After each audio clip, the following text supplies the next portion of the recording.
This is heresy. Look at this. Technics 1200's.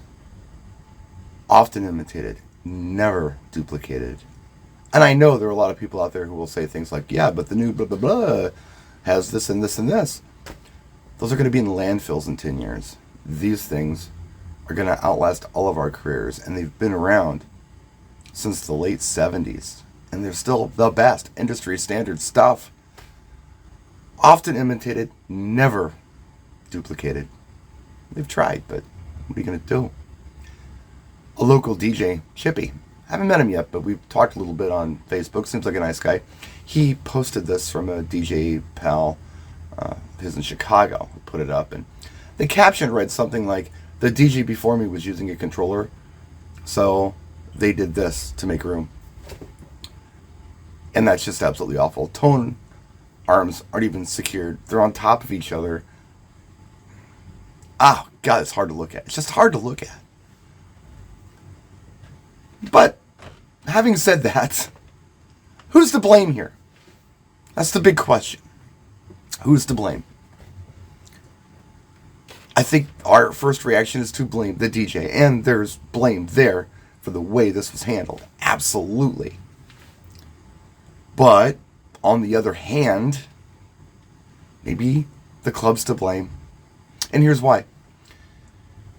And I know this from personal experience. A lot of clubs these days ask DJs to come in and bring their own equipment.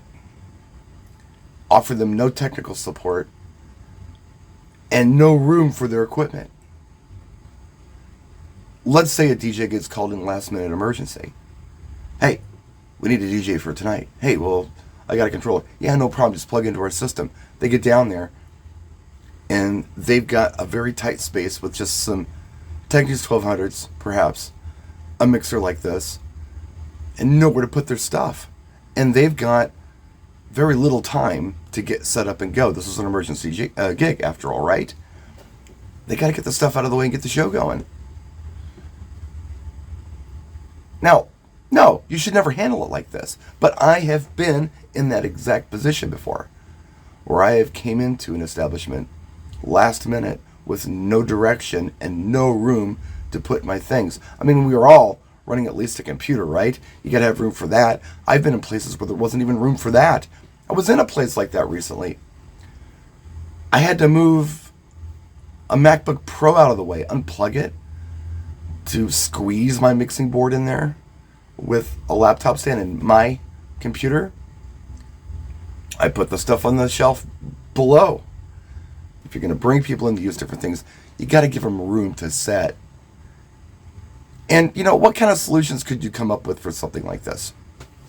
Off the top of my head, just off the top of my head, here's something that I built for a sound bar that we have on our home theater system. We had a big home theater thing. I brought it down to just a sound bar. There was no room to put it in front of the TV, so I built this shelf, right? That kind of goes over everything, so you can set the TV on top of it.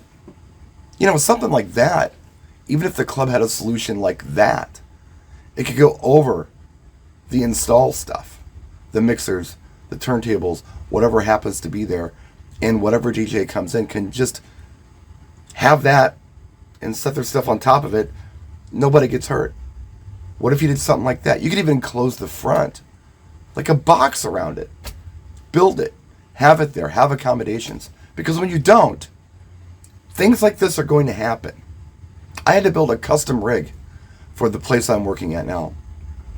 Because there was zero accommodation. There was lead in. No room to set up even a 4-foot table. Built this rig. And it works great. But the first time I went there, boy, it was tight. Even with a 48 by 18 inch table, it was really tight. I was not even facing the audience. But yeah, if you come in last minute emergency and there's stuff in your way and the show must go on, what are you going to do? Right? So yeah, shouldn't have handled it like that. Absolutely shouldn't have handled it like that. But I put some blame on the club, and maybe there's some ways that we can help these establishments come up with solutions for things like this so stuff like this doesn't happen. I don't know. What do you think of the little riser idea? It's not a bad idea. Maybe something like this should be standard in clubs. Have a carpenter build it. Whatever. But protect the stuff when it's not being used. And it would give another DJ using another set of equipment a place to set stuff down. Just an idea. I don't know. What do you think? Let me know in the comments section. I appreciate you guys so much. I appreciate your likes and subscriptions and everything else. And thank you for the DJ who originally posted this picture. I don't know you. I hope to get to know you someday. Chicago guy. Thanks a lot. We'll see you next time. Practice and enjoy.